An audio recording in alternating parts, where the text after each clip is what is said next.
If you're a lineman in charge of keeping the lights on, Grainger understands that you go to great lengths and sometimes heights to ensure the power is always flowing, which is why you can count on Grainger for professional-grade products and next-day delivery, so you have everything you need to get the job done. Call 1-800-GRAINGER, click Grainger.com, or just stop by. Grainger, for the ones who get it done. If you work as a manufacturing facilities engineer, installing a new piece of equipment can be as complex as the machinery itself. From prep work to alignment and testing, it's your team's job to put it all together. That's why it's good to have Grainger on your side. With industrial-grade products and next-day delivery, Grainger helps ensure you have everything you need close at hand through every step of the installation. Call 1-800-GRAINGER, click Grainger.com, or just stop by. Grainger, for the ones who get it done. Yeah, Dunnigan should be calling in too. Blog Talk Radio.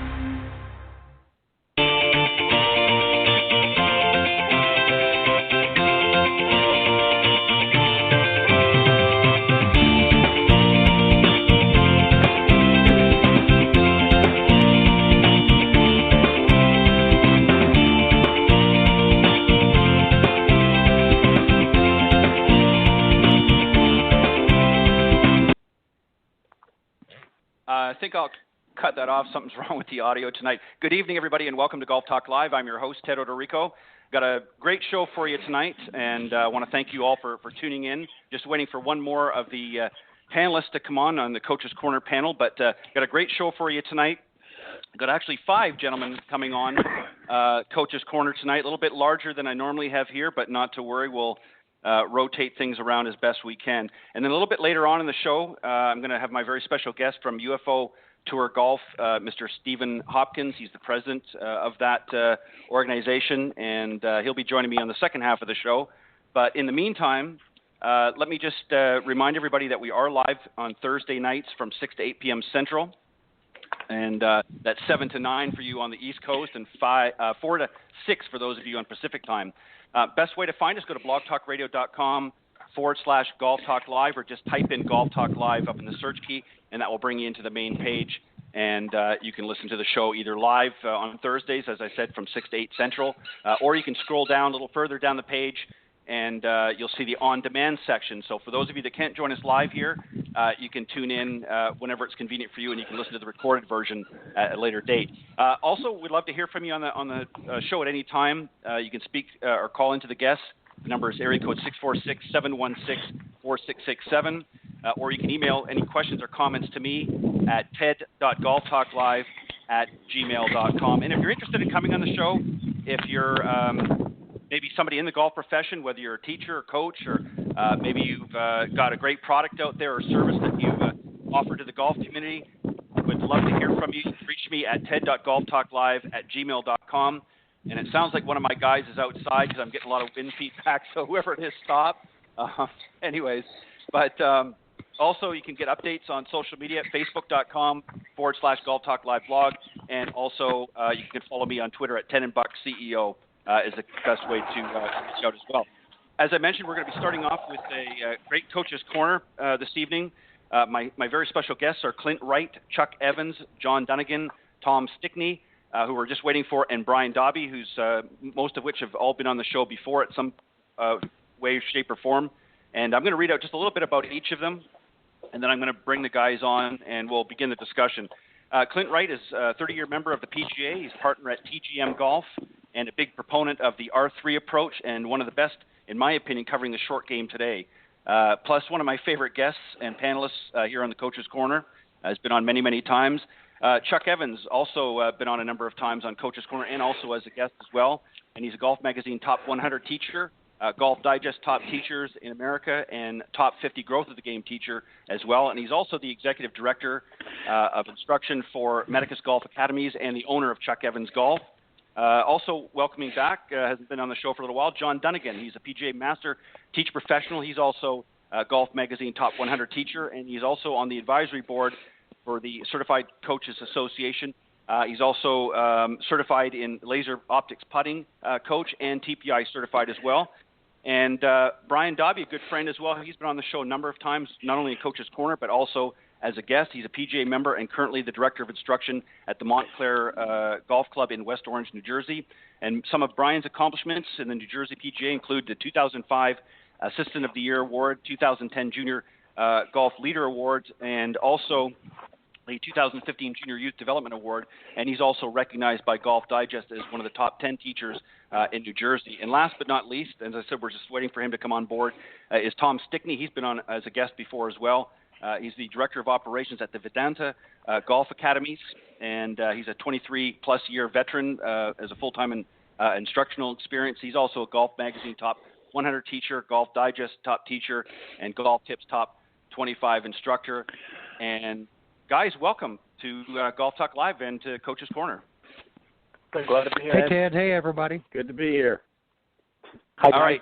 Thanks for having us. Like I said, we're well, not a problem. I'm glad to have you guys, and you guys got to quit doing so much. Your bios are getting so big. I don't have enough time to read. We almost burnt half the hour out just reading all your bios out. Only kidding. No, guys, seriously, thank you very much for coming on. It's always a pleasure. I enjoy doing this show very much, as I've mentioned many, many times.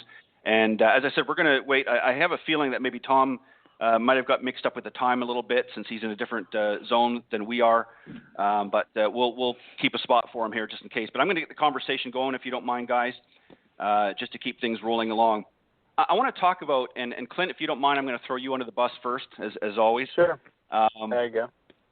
I want to we're going to talk about a variety of different things, but the first thing I want to talk about some of the differences and the value particularly between on-course instruction and versus the practice or range, if you will, the practice facility.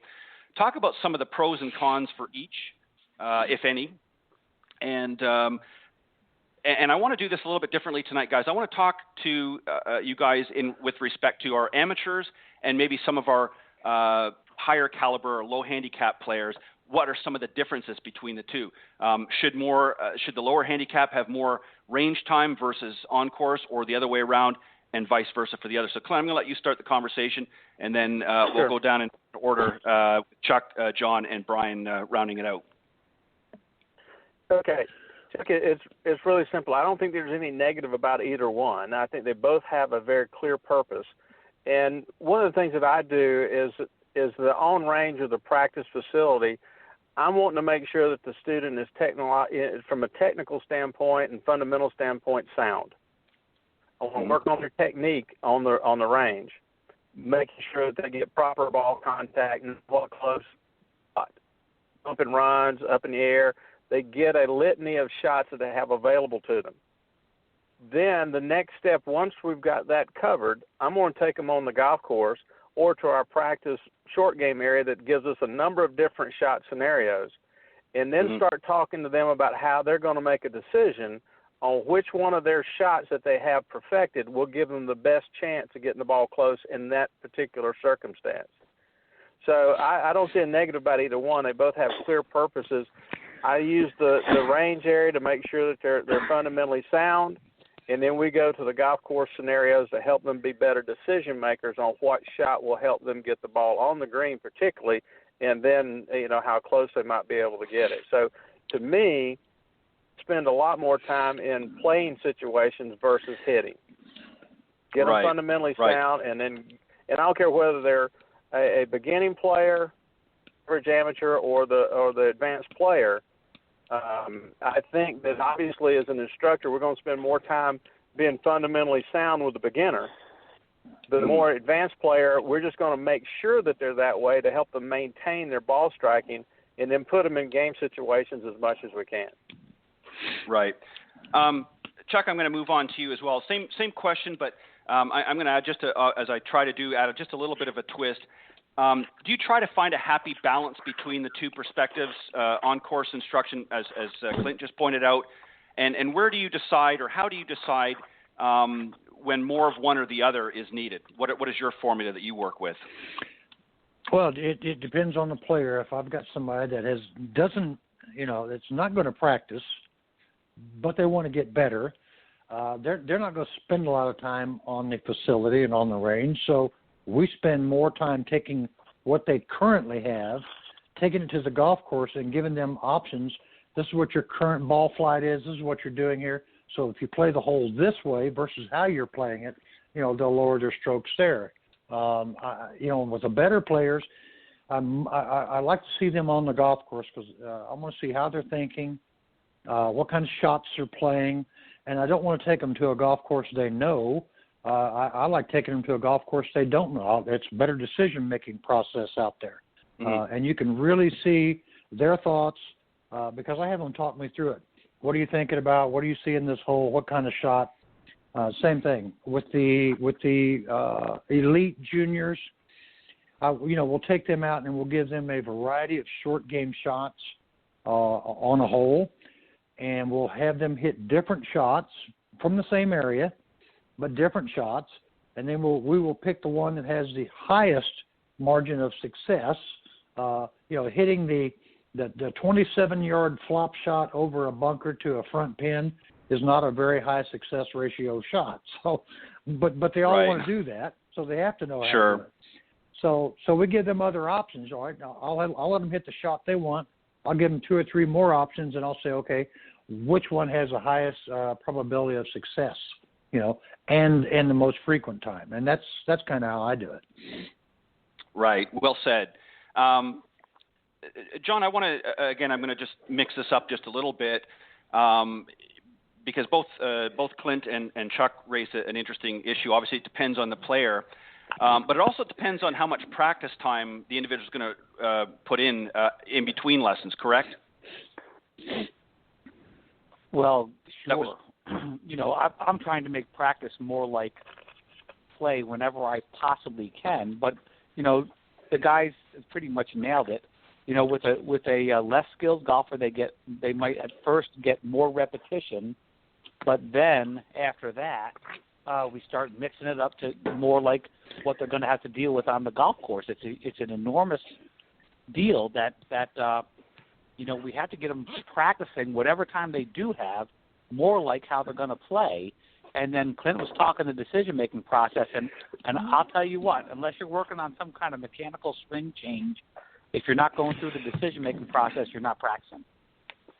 Right. What about things like, as an example, John, obviously you have to do an evaluation of your players and your students before you're working with them. How important is that process to sort of ascertain what their level and abilities are up front? Well, yeah, so I do a lot of assessments with folks, and I do give them a written sort of, I call it the oh my goodness, I can't even think of it. What do kids know? The report card, the essential skills report card. Right. And we go over that kind of thing, and then I'm going to have to have them prove it a little bit too with a real test. But I guess it starts initially with, why are you here? And that's our big thing is why are you here? And some people will surprise you with the reason they're there. And I think if you're dealing with a really broad spectrum of folks, you're going to find that people's motivation for playing golf is quite different. And so if you don't get into there, it might be something simple where you can use a variety of setup adjustments to help someone just make their own current swing pattern much more successful. Right. Most of your students, though, John, come to you because they want to spend time with you. They could care less about golf. That's the truth. I'm all that. Well, isn't that why they all come? I mean, they're not looking to improve their golf game. They're coming because we're all a bunch of good guys. No, Brian, I want to bring you in next, Brian, on this conversation as well. And again, I want to throw it a little bit differently because you're in somewhat of a unique situation because you work at a members club, and your strategy might be a little bit different than maybe somebody else's. But obviously, a lot of the members, they want to just get out there and play and so forth. So obviously, you have to find a balance with them. And I know you work a lot with junior programs as well. Talk about that assessment side of things as well, and as part of the evaluation before getting them out on the golf course, because I think, as John was alluding to, I think it's important to understand the players' why. Why are they there in the first place? Why do they want to play? Why do they play golf? there's a lot of questions that need to be answered. So walk us through the process at Montclair you try to do to find a balancing act, if you will, between on-course practice and on the lesson tee. Sure, Ted. First off, after listening to everybody talk, I'm ready for the season now. That was great, guys. You just pumped me up to get going here. But, Ted, I think all the guys mentioned great points, and I think setting goals and finding out the why for each player is important, whether they're the amateur or a better player. Good players are just starting out. You got to get their goals. At Montclair, what I like to do is I run some short game tests during the season. That's a good evaluation of my students, and from the testing, I can tell what the strengths and weaknesses are. And again, it gives us a roadmap of how are we going to get better. Maybe bunker shots are a problem or whatever, and it gives us something to work on. And I think one of the other things we try to do at Montclair is to make it fun. If our students are beginners, try to make the learning part fun so they come back and learn more. And then when we get on the golf course, try to make it put them in situations that they can handle. So depending on the player, we might be just hitting shots from 50 yards, just trying to get them on the green and get up and down in 3 shots from there. So it all depends on the player, who we're working with. Evaluating our players is a must. I think every teacher does that, and it gives you a roadmap to get better, Ted. It's some great information out there. I love listening to you guys. Let me ask you, I'm going to skip a question here, and we'll get back to the other one in a second. And what I'm going to do is, Chuck, I'm going to start with you, but rather than going through the lineup, after Chuck gives his thoughts on this particular, then I want you guys just to sort of jump in, Clint and John and Brian, just because I don't want to get too redundant on the question. But Chuck, student expectations, are they realistic in most cases? And if not, what is our responsibility as an instructor, coach, teacher, what have you, to ensure that they're being realistic in their decision making? How do we help them without becoming overbearing, let's say as an example, or how do we help them without taking away their choice to play any way that they see fit or approach the game as they choose? We want them to succeed, obviously, on the golf course. So how do we, first off, are they realistic a lot of times students that you're dealing with? And if not, how do you handle it? Well, and again, that comes with the level of player that you have. The better the player, the more realistic their goals are, and the player that doesn't have a lot of experience, their realistic goals. I mean, I'll just tell you a quick story. I mean, I had a guy come in one day. He was from India, and he says, "I want to play the PGA Tour in 2 years. Will you help me?" I said, "Yeah, how long have you been playing golf?" And he goes, "Well, I hadn't even started yet." And I go, "Well, we probably need to reevaluate your goal. That's probably not a reachable goal." I said, "This is what it's going to take. This is what the best players in the world do day after day after day. And if you can do that and adhere to this schedule, you may not make it to tour, but you'll certainly be a decent player." So his response was, "Well, I can't spend that much time doing it." And I go, "Well, then your goal is not realistic. So let's define a new goal." So you got to take the player, and again, the better the player, the more realistic their goals are.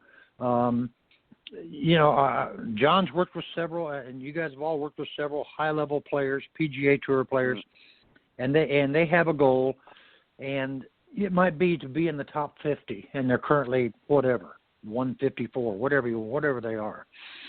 And can they reach that goal? You can reach it, and thanks to John Brody's deal, strokes gained, you can look and see where they rank with the rest of the tour players. There are areas that they need to work on, and that's the areas you pick and choose to work.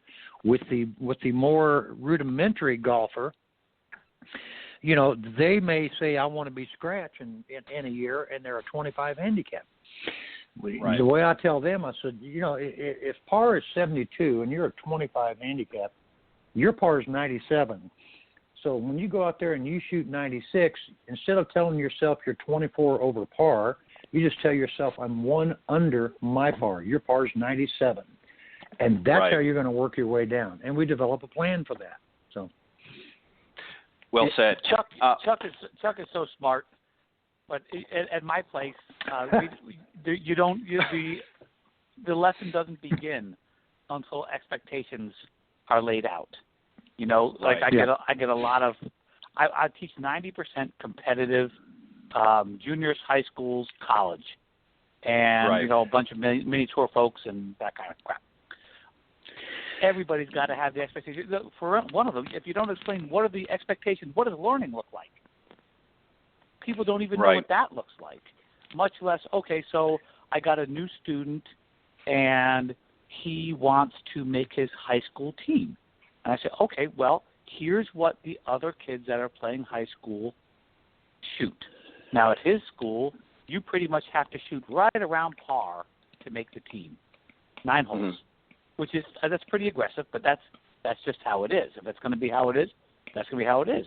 And I tell them, now my kids who are on that team and they're playing golf for the team and, actually competing rather than riding the bench, those kids give me 40 hours a week minimum during summer golf season, and I don't have to ask them to practice.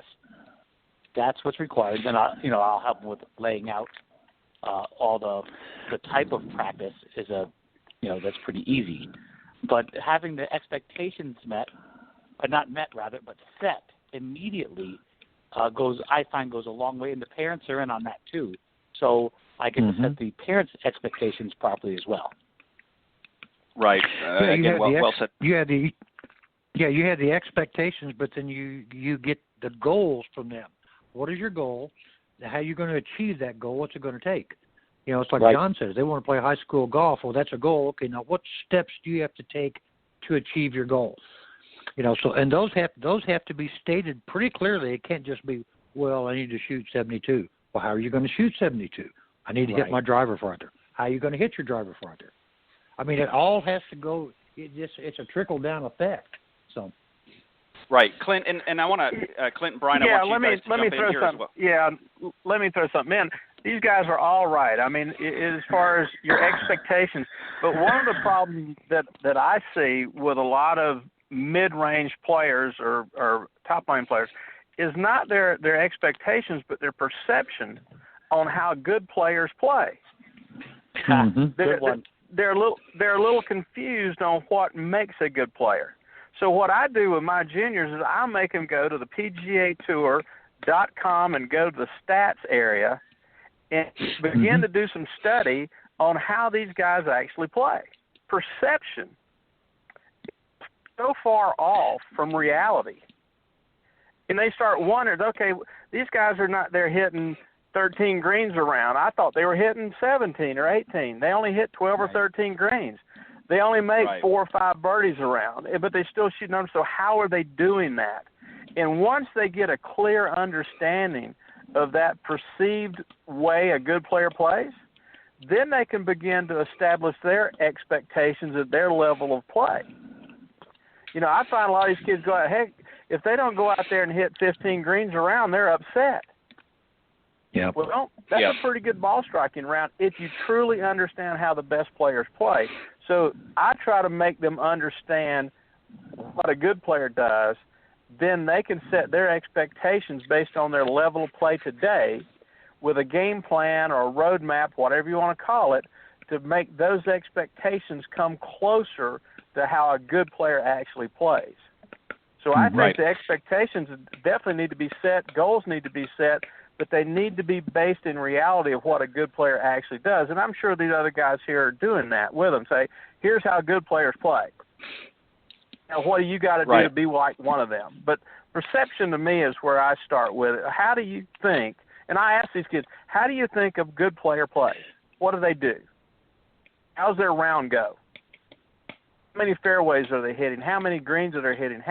What's their up and down ratio when they miss a green? How many putts are they making? What do you think they're doing? And that gives me a clear understanding of what I got to get them to understand before I can get them to set a level of expectations that has some reality base to it. Yeah, and that raises a good point, Clint, with that. And Brian, I'm going to get you in here in just a second. Yeah, that raises a good point because, I don't think people, we see on TV how the pros play or what we feel they play, but that's basically been edited out. We're seeing for the most part all the good shots with a few bad shots mixed in once in a while, just for some drama, if you will. But the truth of the matter is, these guys aren't hitting every green. They're not making every putt, and they're not. Their up and downs aren't perfect every time either. But obviously, if we saw the bad shots all the time, it would make for a boring round. So the media obviously wants to spruce it up a little bit. Brian, let me ask you this, and again, on the same line of discussion. Again, obviously, as many of the club members, you've got both young and old there. Some of the older ones particularly, they're not looking to make a lot of changes, but they do want some change in their golf game. Again, I'm sure there's some that are very realistic in their expectations, but I'm sure there's a few that are not. Give us maybe an example of some of the nots with some of your club members. Ted, I think some of the nots, especially for older golfers, is how far they hit the ball. And when it comes to expectations, I think most amateurs expect to hit the ball their best shot all the time. Say it's 160 yards with a 7-iron or something. And golf's not played that way. And I think as instructors, we have to make sure our students realize that 70% of the time you're probably not going to pull it off that way, and the ball's not going to go that far. So I try to find out what people's expectations are and then say, okay, but can you do that 100% of the time? What's the ratio here? And let's work with those strengths and weaknesses and kind of dial them down a little bit with their expectations. The other thing with most players that I find that I teach is their expectations are too high. And when they go out and play, they can't meet those expectations. They get really down on themselves, and they spiral into a bad round. So I try to flip that a little bit and say, okay, like the guys were saying, tour players only hit 12, 13 greens around in regulation. Where's that leave the rest of us? Right. We can't expect to hit 13, 14, 15 around, maybe once or twice a summer. But back to your question about older players, I think they need to realize that maybe they don't hit the ball that far anymore, and they have to work on other parts of their game to make up for that. Maybe working on having a good hybrid shot in their bag after drive, and getting better with their wedges around the greens because they might not be hitting the greens as much. So, again, that goes back to our first question of, evaluating our students and, what they're good at and what they need work at, and then try to build a game plan around those strong points so they can get around the golf course and shoot their best score. Right. Yeah, and I that, agree. Go ahead, Chuck. Go ahead, Ted. No, I agree. I mean, a couple of examples. Number one, Seve for his career averaged 6 fairways around, yet because of his short game, that's how we know Seve. And right. I don't think I've had a male student in the last 30 years that told me that they hit it less than 300 yards. They told me they hit it 300 or more. Yeah. So when you show them you're hitting at 242, they think that you're wrong. Well, that can't be right. Well, that's what it is. Okay. Yeah. I don't know where you lost that other 60 yards. Wait a minute. Hold on a minute, Chuck. I got to ask you something here. The only pictures I've ever seen with a student is with a good-looking girl on each arm. So I didn't even see any guys in the pictures. So I didn't even know you were teaching guys there. Yeah. Well, the girl. Yeah, the girls hit at 250, so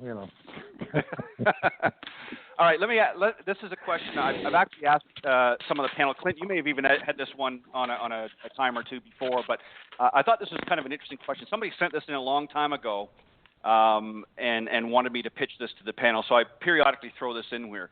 So John, I'm going to start with you. Brian, I hope you got taken a deep breath because you're going to go after that. Clint, and then Chuck will round you up on this one. Okay. All right, if you had a student that came to you and only had 5 minutes for a lesson and wanted instant improvement, now just remember this was not my question, what would that one instant tip be based on, providing a long-term solution and not a Band-Aid? So, John, the question is to you. So you've got 5 minutes to give this person maybe they've just come in from the airport and they're, heading out for a weekend of golf and they want a quick tip. So you got 5 minutes. I'll even give you 10 minutes. What are you going to do to help them that can translate maybe into a long-term solution, but one tip? You've only got a few minutes to do it. What would you do? So it would, most likely begin with getting a functional grip to match up their club face and club path. Right, that takes only a few seconds. The rest would be a setup adjustment so that their club delivery improved. And so that's like when we do clinics. All of us guys are doing clinics at some point where you can actually make a big difference to somebody just by improving their grip or their setup. No doubt. Good answer. Mm-hmm. Brian, same question to you. 5 minutes, maybe 10 minutes for a lesson. This man or woman, doesn't matter what it is or who it is, wants a quick tip, if you will, that's going to help them long term on their golf game. What are you going to suggest? All right. First thing is I'm going to make sure if it's a righty golfer, I'm going to make sure their left hand grip is in a pretty good position, equal to the club face, maybe a little turn to the right. I'm going to look at their motion. I'm going to say, let me see you hit one, okay? And make sure their weight shift is getting to the left side. So many of our students move to the right side. So I'd want to see a good left-hand grip, good balanced finish. Balance is important, getting to your left side. And then make sure their ball position, which goes back to setup, is in a good spot, typically middle of the body for an iron, a little bit forward for a driver. Those few things. And then I'd say, make some swings, give me some balance, and balance is so important in the long term, Ted, as we know. Give me that and get through the ball. If that's all I had, I'd work on those few things right there. Well said. Clint? Same I'm going to take a totally different approach. You know me, I'm going to take them to the I'm going to take them to the short game area and teach them how to get their third shot on the green. If they can get their third shot on the green and two putt, they can shoot 90. And if they can do that, if they can do that more regularly and work on their third shot, club is, it might be a wedge, it might be a 7-iron, whatever they're hitting their third shots with. If I can help them be fundamentally sound on getting that pitch shot on the green, and they can two putt, they'll lower their score. And that's the long-term effect. If they can do that, they just got to be able to advance the ball halfway decent, and if they can get their third shot on the green, they can score better. Right. Well said. And last but certainly not least, Mr. Chuck Evans, what would your 5-minute lesson be? Well, first thing I'm going to ask them is, what do you feel like the weakest part of your game is? And then whatever they tell me, that's what we're going to work on. Whether it's their approach shots, their driver, their wedges, or their putting. So the first thing I got to know is what they perceive as their weakest spot, and then that's how I'm going to proceed. Very good. I like all of those answers. I can tell you that yesterday I had a clinic of 4 people. I had a guy. His big thing was he says I need to gain 20 more yards. So he set up with a driver. The ball's in the middle of his chest, and of course we know what happened. He hangs back and flips it, right? So I look at his driver. It's a 9-degree driver. And I said, well, first of all, the best players on tour are using 10.5 or more. Right. I mean, mine's 10.5. John, yours is what? 12, 11.5, 12? 12.5. I'm a big hitter. Yeah, Charlie's is 11, Charlie Belgian. So most of the guys I know out there are playing higher lofted drivers. So I asked the guy, why, number one, are you using a 9-degree loft? That needs to be up around 11. And number 2, why is the ball in the middle of your... And he said, well, the guy at Dick's Sporting Goods told me because I flip it, I need to move the ball back in my stance. I go, okay, well, just do me one favor. We're going to move it up here to your left armpit, all right? Because if you go up here, now you're going to have to go forward to get it, right? You can't fall back. So he hit one ball. He got his 20 yards, and I said, okay, you're done. Let me talk to your wife. Bring her over here. So that's all we did. I moved the ball to accommodate what he's trying to do. Yeah, and that's the thing, and this is not, you know, I don't want people to get the wrong, you know, understanding that we're saying that what somebody else may or may not have suggested is necessarily inherently wrong. Right. But you raise a good point, Chuck. There are no Band-Aid solutions. What I personally like to do myself is, obviously I want to see them hit a few shots just to see what they're doing right or wrong. And then I think when you've only got limited amount of time to work with somebody, you've only got a few minutes, I want to go through, as John pointed out, I think all of you have great answers, by the way, and if you can incorporate all of them, if you can do it in 5 minutes, great. But I think I want to go through the fundamentals with all of them. I want to see how they're setting up to the ball. Are they, you know, is the ball way back, you know, with their driver towards the middle? Where are they having, you know, it's more of a conversation for me than really trying to apply a fix, because in 5 minutes you can't really do a lot. So, you know, I want to see where they're having the most difficulty, but I want to see how they're setting up and addressing the ball, and I want to see the ball flight. I want to see what's happening when they make contact with that ball. Is it all over the place? And if I get them to hit, you know, 4 or 5 shots, I can get a pretty good gauge within that range of their consistency. If they're all over the place with every single shot, then I know that there's something in their setup that's not right. And I'm going to go, as John said, is I'm going to, you know, start with the grip, and I'm going to go through all the different fundamentals and make sure that those are as sound as possible.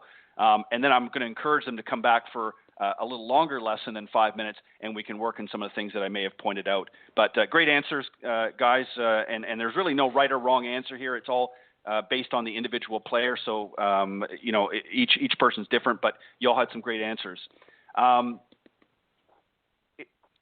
There's a lot of talk in the industry, has been for some years. Some refer to themselves as a golf teacher, some an instructor, and some as a coach. Brian, I'm going to let you start this one off here. In your estimation, what's the difference between a teacher, instructor, and a coach? And is it a wise investment, not from the coach's standpoint, but from the student standpoint, to get into some sort of a coaching type program? If they're willing to spend the time and the money and the resources, is it worth it for them to get into a coaching program? Go ahead, Brian. Well, Ted, I don't know if there's much difference between all three these days. It seems like, you know, years ago we were teachers and instructors, and I think it's just gravitated into a coach. And it's, you know, people call me coach up at the club, and I love it. So I don't really see much difference myself, because if you're coaching somebody, you're going to have to know some instruction also. If you know, but the thing is, there's so much specialty today. You know, you might have a swing coach, a mental coach, a fitness coach. So, and some of us wear all those hats. But I think what you said about the investment, you know, again, it depends on the player, what somebody's goals are, and how much they want to advance in this game. But I think if you're going to take it seriously for juniors and you know, players that want to get play on tours and stuff, they need somebody in there to look at them a lot, make sure they're on track, and that way they don't fall into bad habits along the way. But you know, it really depends on the students' goals and expectations, like we talked about earlier. But I sure like being called coach myself. I love it, and it just seems like it's evolved the last 3 or 4 years. Everybody's got a coach now, and so I don't mind that at all. I actually love hearing it. Yeah, I agree. Clint? Well, I really think I do all three within a lesson. Mm-hmm. There's a certain time where you have to teach or instruct somebody on their fundamentals. You know, like the guys were talking about, getting the proper grip alignment with the club face and getting your body set and getting the ball in the right position. Those are, in my opinion, are teacher or instructional functions. But at some point within that lesson, I need to coach a little bit too, to try to help them understand how they're going to use that better fundamental. You know, I spend a lot of my day in the short game area, so I'm doing a lot more coaching on game situations than I do instruction, because I think you can get a person fundamentally sound in their pitching game much quicker than you can get them fundamentally sound in the full swing, because obviously there's less moving parts. But so I think I end up doing a little of both in each one, because personally, unless I can coach that person into understanding how to use their short game better, I really haven't done my job. So right. I kind of feel like I do all three of them within the same lesson. Okay. Right. Well so said. I don't see a lot of difference. It's just the timing of what it's the timing within a lesson what you want to call me. And right. you know, fundamentally I'm a teacher, an instructor, but then beyond that point, towards the end of that lesson, I'm probably going to be more of a coach. Right. No, I agree. Chuck, what about yourself? Is what the guys saying so far pretty much online with your thought process as well, that I think we've all kind of morphed into really all three? Yeah, I think so. But, you know, I think that a teacher is more commonly used to reference to educating someone on something. So, you know, if you have somebody that's a beginning golfer, you are basically educating them on what the game is. And then, you know, the coach is normally an instructor because they're teaching them how to do it. I know from a coaching standpoint, we still have to go out and we still have to help our students with certain pieces of, whether it's, like I said, whether it's mental, whether it's short game, whether it's full swing, you know, or whether it's course management. With good players, they should already know all these things. I'm amazed that a lot of them don't, but they don't really know how to manage themselves on the golf course. So at that point, I think we're trying to coach them up. It'd be the difference between taking your number 6 guy on the high school team and coaching him up to be the number 3 player. Well, how does he get there? Well, you teach him and instruct him on the things that are going to make him better. That's just kind of how I look at it. Right. No, I agree. And John, along the same lines, depending on where you are at the lesson or the player that you're working with, which hat you're going to be wearing that particular day or that moment in the lesson, would you agree with that? And is investing in a coaching program for somebody that really wants to be serious about their game, is it something that you try to encourage some of the more serious-minded players? Well, there's a reason why the tour players take more golf lessons than anybody, right? Mm-hmm. They understand the value, and they understand the idea that they can't always tell what they're doing. So I think it's you can't live without it. I don't think you can get where you want to go at the game unless you are, you know, lucky or supremely gifted, without having someone help you, even when you get off in your game, to get you back on, to know where you were. Hey, look at that. I mean, I've seen it happen with my own players. When did you do that new thing to your golf swing? And so I've seen that enough. And we can nip that on the bud if we're seeing our coach more regularly. The other thing is, so I guess teacher gets branded as fixes swings.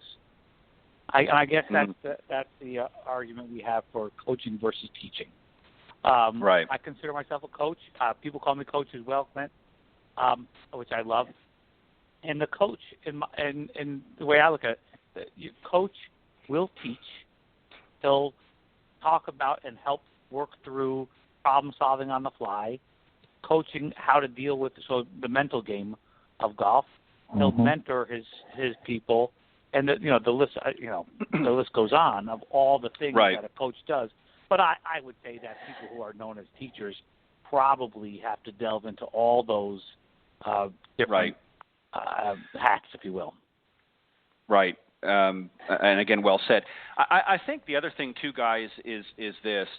I think fundamentally, regardless of what level of student you're working with, is ultimately what we want to do is to be able to bring out their best game.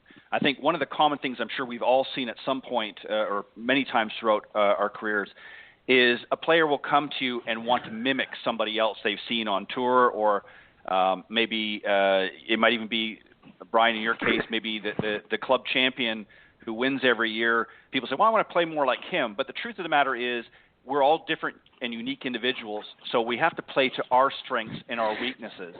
And I think that if somebody's coming to you and saying, well, I want to play like Tiger, or I want to play, like somebody else, there's certain elements that you might be able to draw on that, but you can't, in other words, you can't buy Tiger Woods' swing, or you can't buy Seve Ballesteros' short game. I mean, you can certainly improve those areas, but you're not going to be those individuals. And I think this sometimes is, when we see some of the equipment out there and all of the the sort of ideology, if you will, that, well, if you buy this or if you do this, you're going to, improve by such and such. And there is a certain element of truth to that. But it's only true if the individual is going to bring their undivided attention to the lesson, and they're willing to put in the blood, sweat, and tears, if you will, of hard work in order to accomplish that. And I think that this is something that a good coach, as well as teacher, can help instill into their students. I got a final question for you guys I thought was kind of interesting, and I'm just going to put one little caveat to it. Clint, we're going to go back to the beginning of the bus and start with you. And this is more for the players after, or for the guys after you. If you pick the same one as Clint, then you're going to have to pick another one as well, so that you're not the same one. So here's the question: if your student had to master one club in the bag, what would it be and why? They have to master one simple. club. I'm gonna master the putter because it's half the game. Okay. We all know this, you can make up for a lot of mistakes with one putt. Right. Okay? So if I'm taking one club, if I'm going to want to be the best with one club, I want to be the best with the putter. Plain and simple. I mean, I can advance it depending on what my scores are. If I'm a good putter, my scores are going to be better than I'm hitting. Right. So that's a simple one there. I'm going to pick the putter. And that's the one I want to be the best with. All right. If you had another club in the bag, though, besides the putter, what would be your next choice? 7-iron. Okay. I want to be able to move the ball down the fairway to get it around the green. Right. I can. We all could take one of our players and give them a 5-iron, 7-iron, a wedge, and a putter, and they most likely could score just as well or better if they just advance the ball, put it on the green, and putt. Yep. But that's not what we play for. We want to blast that driver down there. So there's a big difference between playing and hitting. Okay. Right. So I'm more into. I want them to learn how to play, and so therefore, get them down range, pitch and putt. Right. That's I agree wholeheartedly. No, good answer. I look at it this way. There's two things that I look at. Hitting is for the driving range, and playing is for the golf course. Correct. Chuck, what would be your club? Well, driver, wedge, and putter make up almost 78% of all shots. Yeah. So I would go with the wedge, simply because you can hit it just about everywhere. I.e. Seve, again, for an example. Mm-hmm. And if you are a good wedge player, you're going to get it close enough that you probably can't miss the putt. So I would go with that. Yes. Interesting answer. I like that. John? Well, I have to agree with my man Chuck. I have a saying that a challenge I give to all my folks. Okay, I want 18 straight. They go, what, 18 straight green regulation? I go, no. I want 18 straight par putts. Meaning, I don't care where you hit the damn drive. Get it back in play, get a wedge on the green. And give me 18 on a par 4. So give me 18 straight par putts. You'll play better golf than you ever played in your life. For the normal person. I've even got, that goes all the way down. The lowest is, I think he's now down. He had his handicap last year, and he's down to like a 6 now. And that's his big goal when he goes and plays. It's really cool. But I'm trying to get all my folks to agree with that. But since Chuck already took that and I couldn't take somebody else, I would say driver. There you go. So I would say driver because you know what? I think, and I think for your the driver is without question the sexiest club in the bag. Oh, and well, if sure. people can hit the if they can hit the driver better, and I actually tell people, wait a minute, the driver is the easiest club in the bag.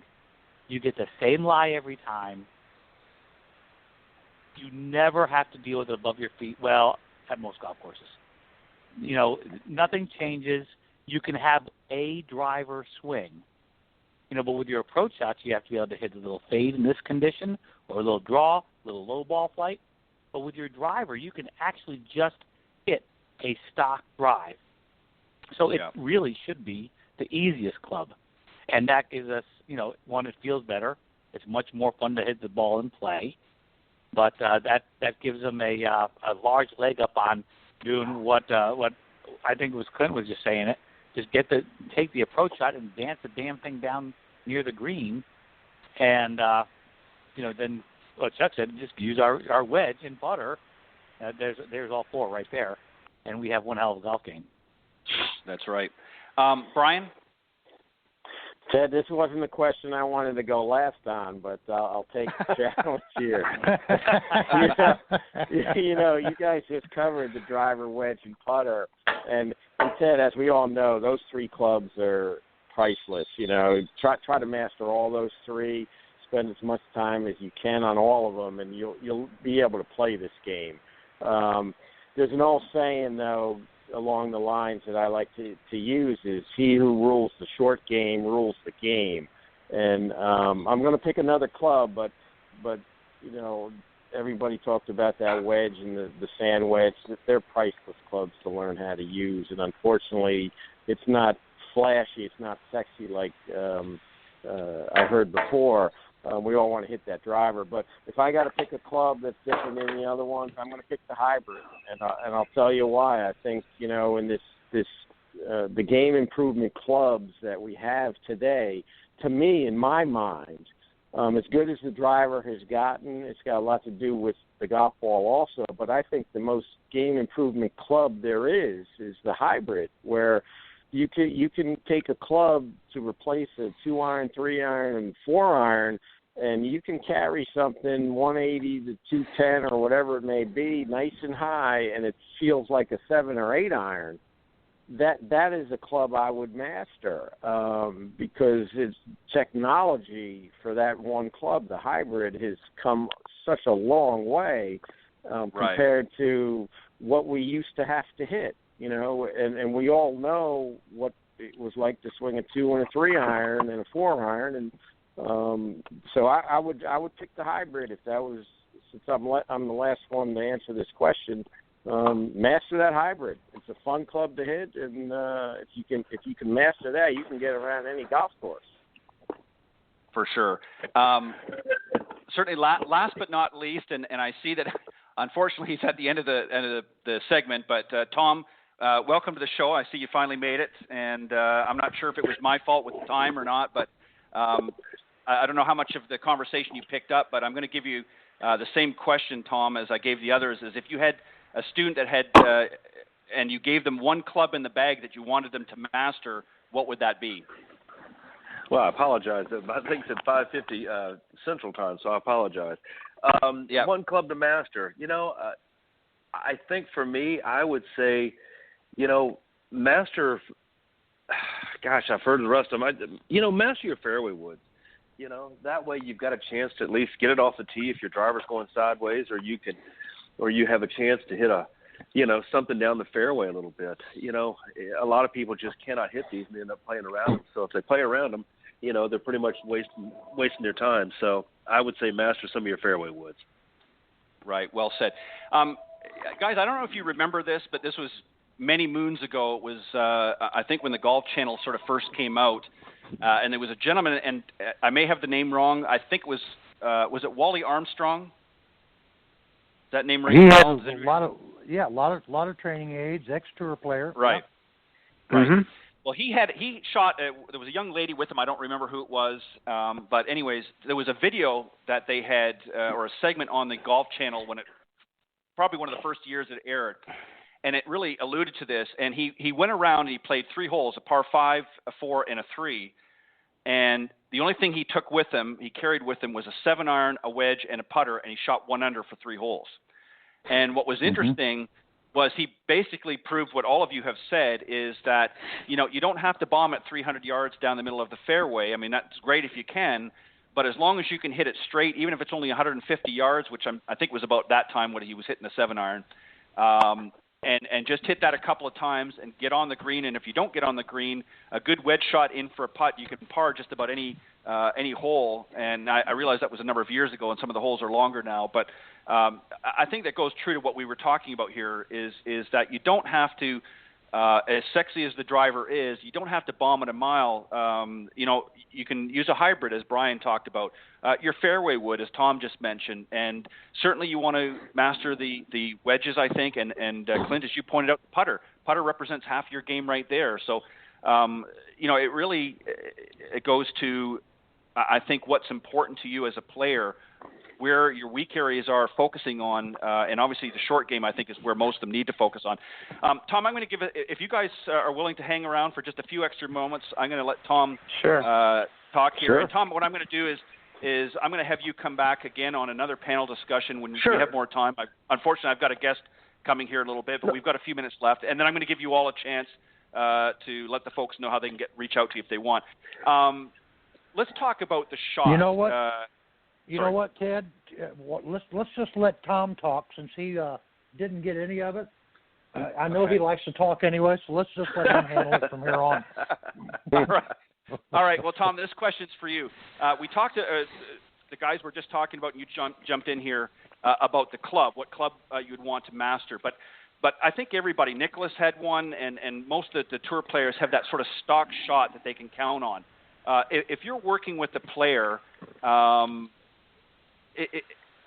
is there a shot that you want to help them, again, not master, because we're not mastering any shots here, but that you want to help them achieve, so that when they get into a stressful situation, they can go into that shot and in their mental Rolodex, if you will, and count on that shot to navigate their way around the course? Is there a shot that you like to help your students with? And if not, what are some other options that you do to help them navigate around the course? Well, I think most of all, you've got to find a shot that you're comfortable with in general. Whether it's a big fade, a big hook, a high shot, low shot, what have you. Everybody has their go-to shot, and it's something that you can rely on. And for me, I teach most of my students to try to keep the ball low, take a club extra, and kind of hit little punch shots around the golf course. I call it kind of a safety squeeze. Pins in the back of the green, winds into your face, tight fairway, water right and left, all those kind of things. That safety squeeze is nice to be able to just move that ball out into the fairway, out into the center of the green, and just away from the trouble. So for me, I would have to say a low shot if you put it in a generality. But as you start to move on, what you have to figure out as a player is what works best for you. And some players like to hit a big hook, big fade, big high shot, low shot, what have you. But like you said, you have to have a go-to shot, or you're not going to be very successful playing the game. Yeah, and I think most of the players, and Tom, I think you would agree, most of the tour players have that shot, whatever it might be, as you said, high, low, fade, hook, what have you. They have that go-to shot when they get in a situation that maybe they're not comfortable with. Maybe the hole doesn't necessarily fit their eye. They have a go-to shot that they can count on to get that ball in play, correct? Correct. There's no question. Because if you don't, I mean, you just stand on the tee, and you can't stand on the tee with oh my God, I hope this thing goes straight. You've got to have some sort of program and some sort of confidence that you can go ahead and make a good golf swing, a good solid golf swing. If you don't, you're not going to be playing golf for a living very long. Yeah, I agree. Guys, I want to thank you very much for coming on the panel tonight. And Tom, I regret that you weren't able to join us a little bit earlier, but as I said, I'm going to make a point. Maybe Chuck and John, if you three want to, I think I've got some openings throughout the year. We can take a look at a date. I know the three of you wanted to come on together here. Maybe we can look at a date to get the three of you on a separate Coach's Corner panel. You guys up for that? Sure, yeah. Always. Yeah, you might want to start a day ahead of time, so make sure Stickney gets there. So I know you, doctor. Yeah, I know you changed the hour. All right, guys. Well, I apologize. Well, listen, You'll have some fun. Yeah, not a problem, Tom. Listen, it happens. Not a big deal. But we're just having some fun here. All right, I'm going to go down the list here. Brian, if you want to give you each a quick opportunity here to let the folks know if they're interested in reaching out to you, maybe working with you if they're going to be in your area or websites and that sort of thing. So, Brian, I'm going to go with you first. Sure, Ted. First off, I just want to thank all the other guests. I learned so much just being on this show, Ted. It's awesome. And I'm up here in New Jersey, Montclair Golf Club's in West Orange, New Jersey. We're a few weeks away from spring here. The snow's melting, and if anybody wants to reach out to me, I can be reached at Brian Dobbie, PGA at yahoo.com, or give me a call on my cell, 908-531-3637. And if you're in the area, give us a call. Love to see you. Thank you, Ted.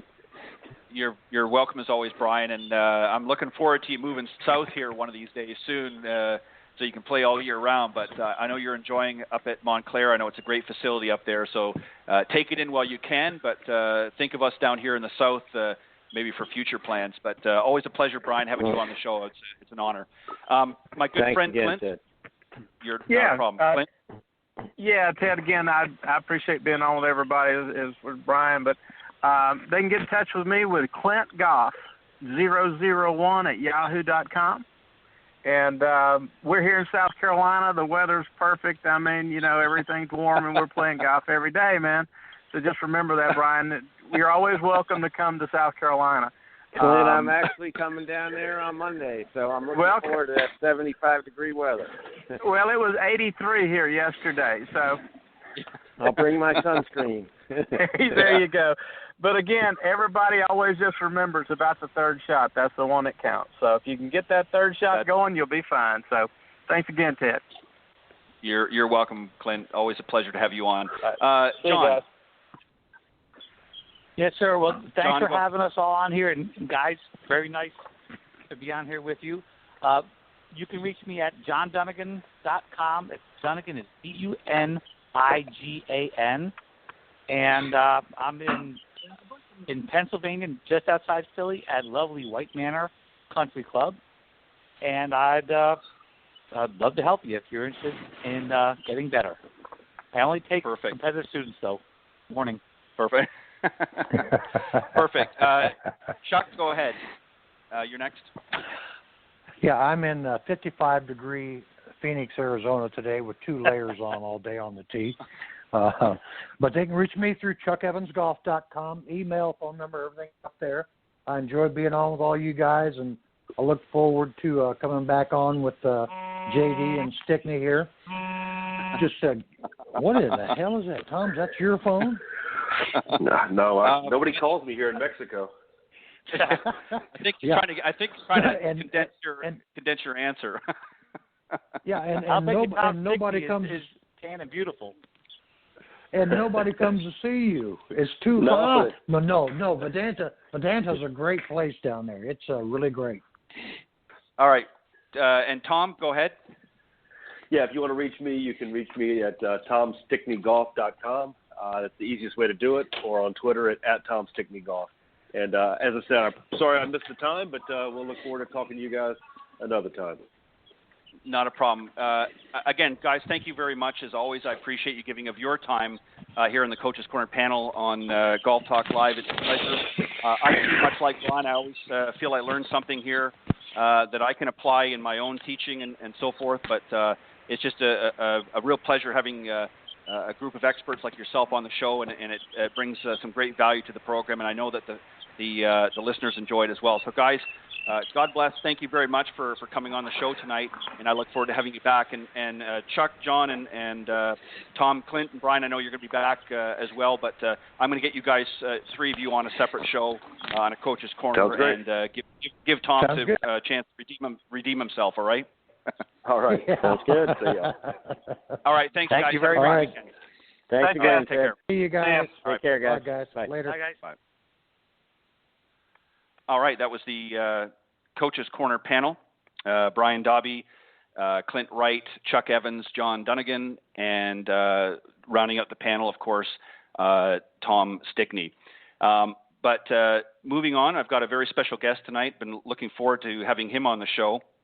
And I'm going to tell you just a little bit about him here in just a minute. But first, let me just remind everybody that we are live every Thursday evening from 6 to 8 p.m. Central, unless otherwise indicated. And the best way to find us is go to blogtalkradio.com and type in Golf Talk Live, and that will take you to the main page. And during the live broadcast, of course, the show is front and center there on the page.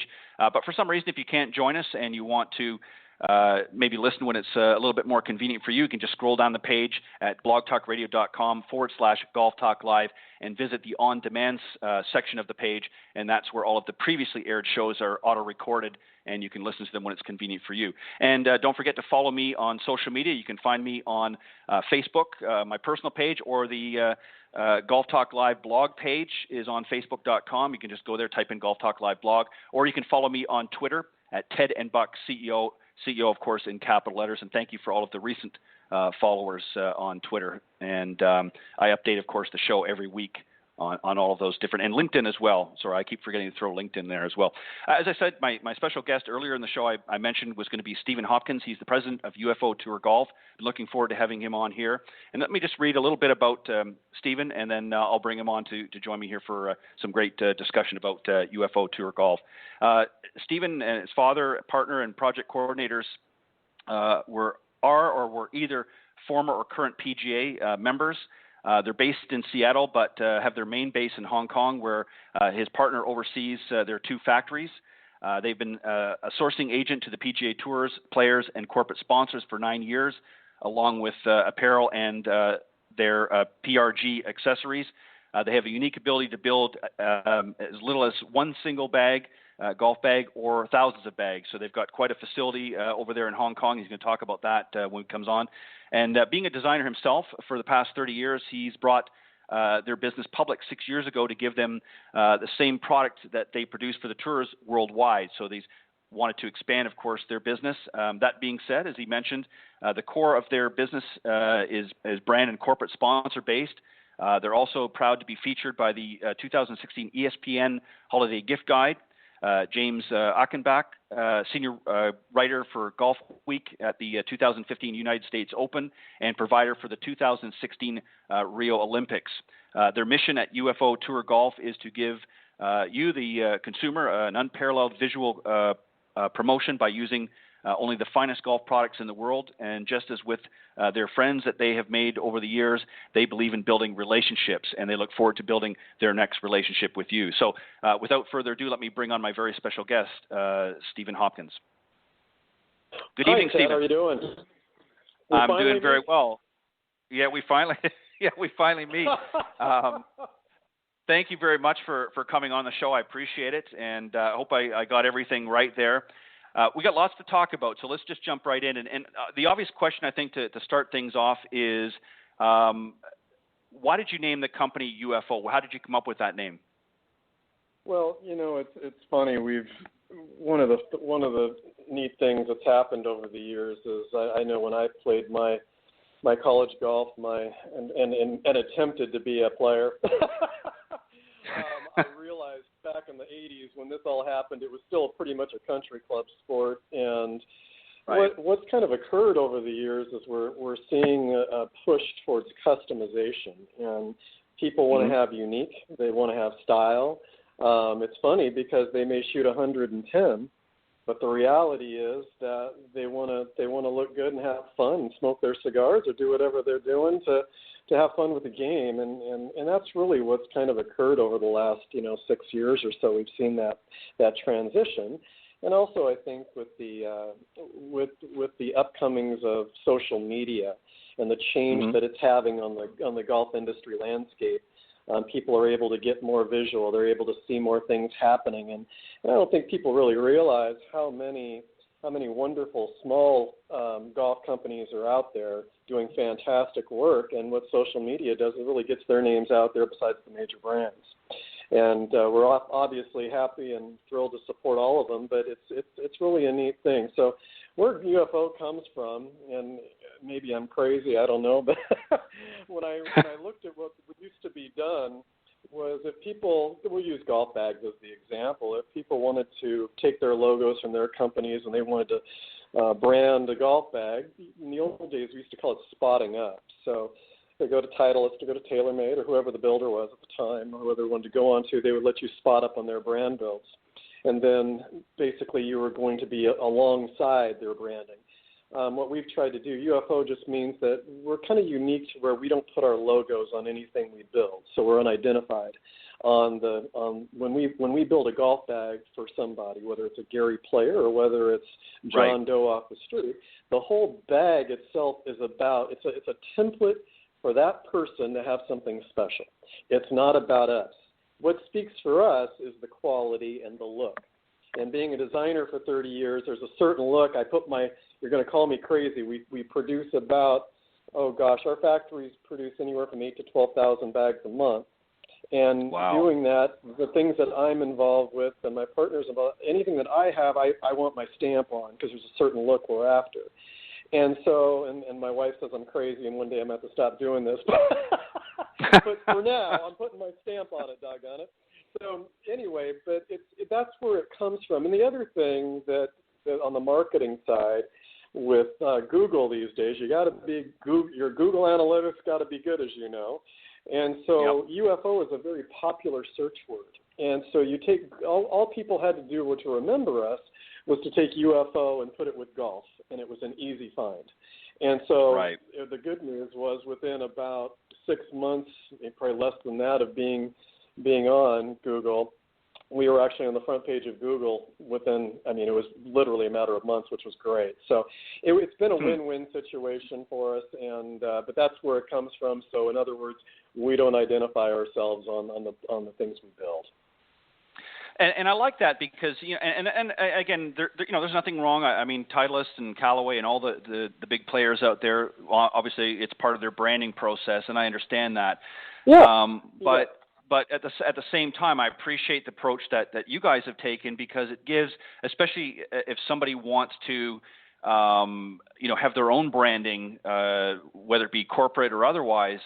Or an individual, and you mentioned Gary Player, and we'll talk about him in here in just a second. You can explain to the listeners how that came about. But they want to have their own branding. He's obviously referred to as the Black Knight, and may want his logo and emblem on there, and of course his name. And if he's got to squeeze it in there somewhere because a major brand name is going across there, that's not helping him any. So. I appreciate what you do, and it's interesting because Gary is such a great ambassador of the game, and what a feather in your cap to have put something together for him. So why don't you tell the folks first off how that relationship sort of developed, and then what you put together for Gary. Well, actually, Bo Wood and Debbie Longnecker came to me originally a couple of years ago, and came and asked about doing bags for Gary for the Masters.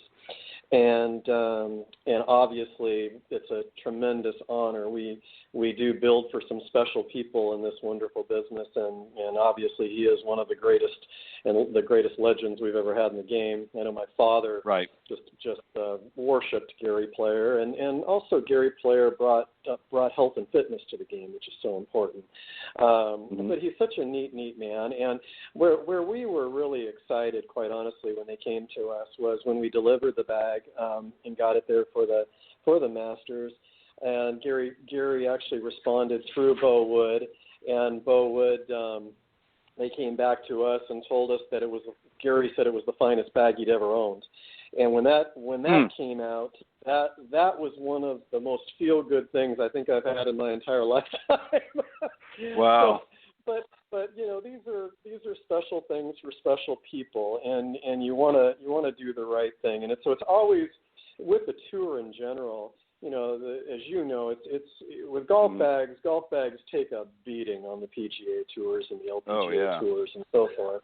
And so your challenge, quite honestly, Ted, when you're building tour bags, is you just have to reinforce them, and you have to make sure all the hardware is intact. I mean, early in the game, we had, you'll have a few breaks of straps because the bags are loaded so much, so we had to learn with hardware and how to swap that out and get stronger hardware in there. But they take their punishment. So, John Daly, we had John, when we were do loudmouth bags, my partner was doing that with him. that, you know, those are 4 to 6 bags a year they were producing. So Lord. you never know. Most tour players, I would say, usually go through a couple a year. Right. Just and it's really more instead of really the wear on the bag, it's mostly the external wear, because in the branding of the corporate, they want it to look crisp all the time, but you can't help. You're going to have some oxidation, and you're going to have some beat up effect, and quite honestly, air decompression and compression from airplanes take their toll too. So there's just a lot of little things that we try to share with people to help them care for these wonderful things too. But they are truly pieces of art, and when you see them in person, you realize really what goes into them. But anyway, go right ahead. Yeah, when I actually posted up the show, one of the reasons, normally what I do when I have a special guest on is I'll put their photo as sort of the launch for the program.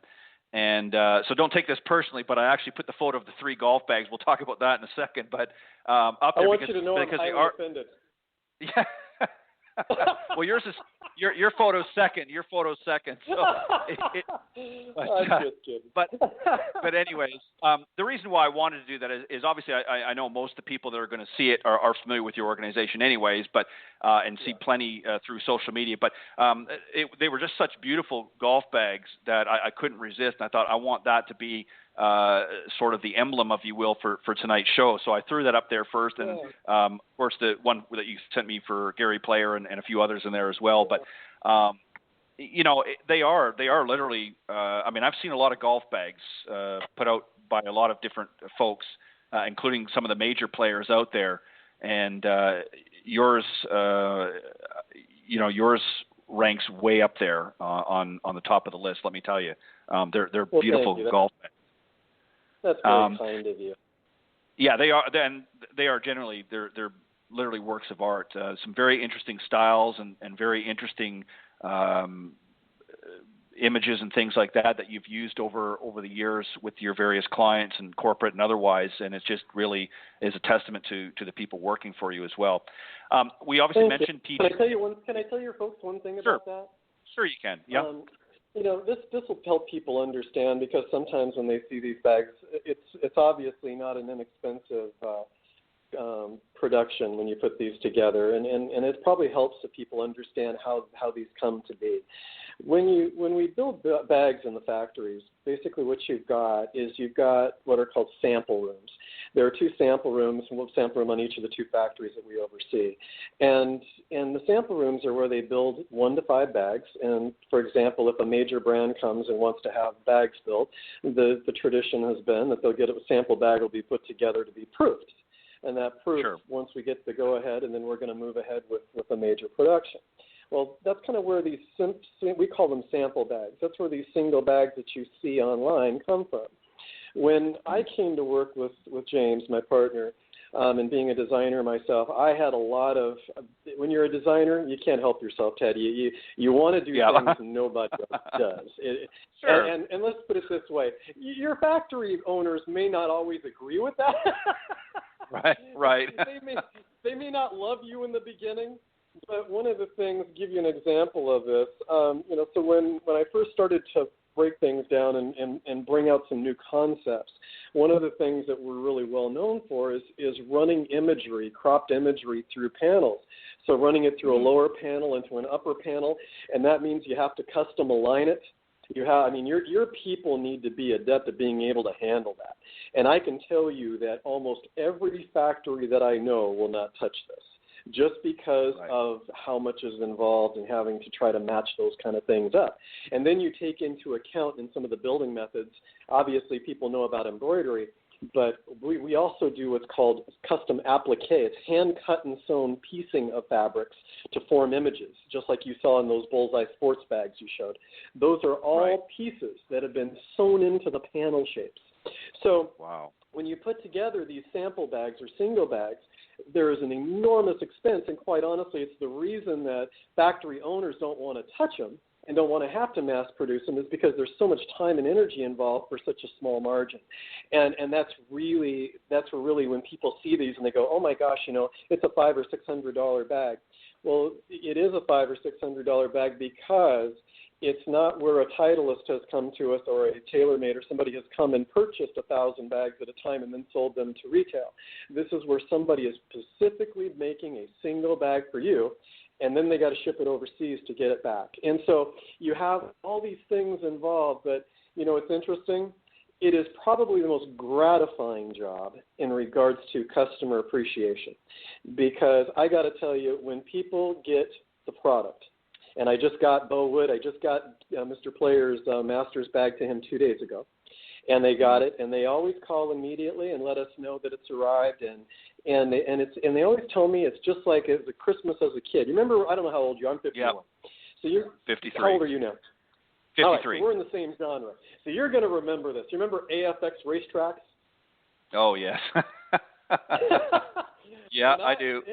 AFX slot car tracks were the big deal when I was a kid. And when you got up in the morning on Christmas morning and you got the AFX racetrack, it was a feeling you had. And it's the same feeling, I can tell you, that people get with. And so there's really nothing quite like it. And so people ask me, or they say, why do you build single bags if it's so much work and there's so much labor and this and that? And between you and I, it only makes up about 10% of our entire business model. Most of the builds we're going to do are large scale, and they're going to be multiple bag projects. But for this, This is the reason.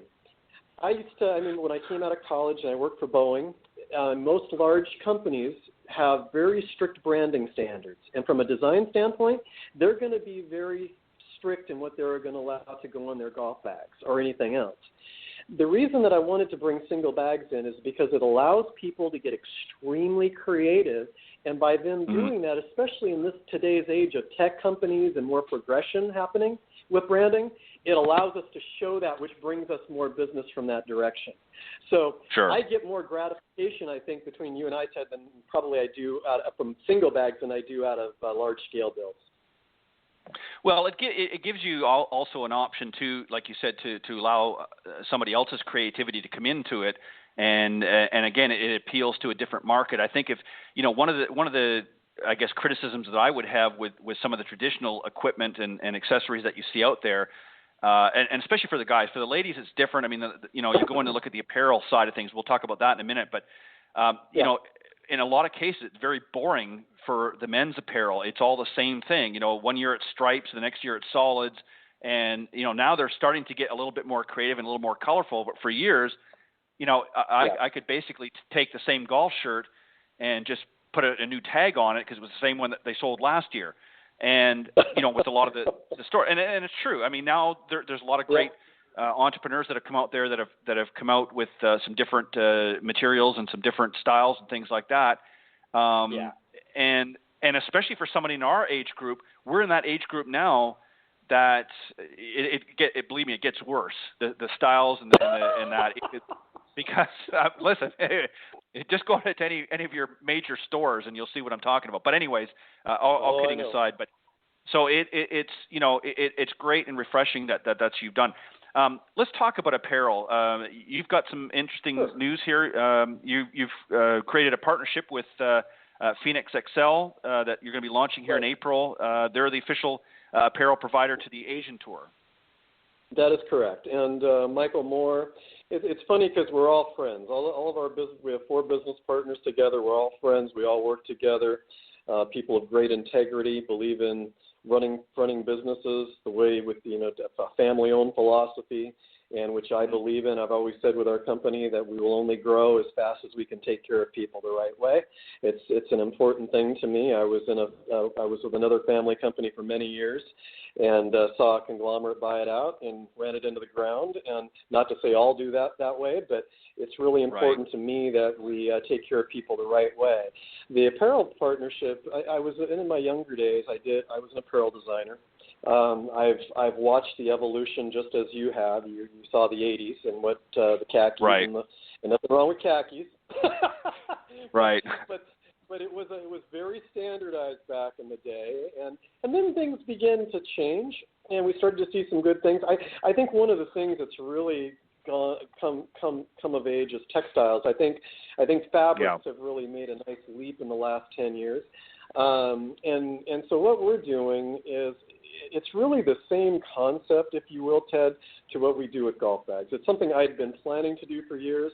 I had to find the right factory, and Michael Moore, who owns Phoenix, was a great fit, and we're good friends, and we decided, you know what, we need to bring this uniqueness and this custom ability to the public.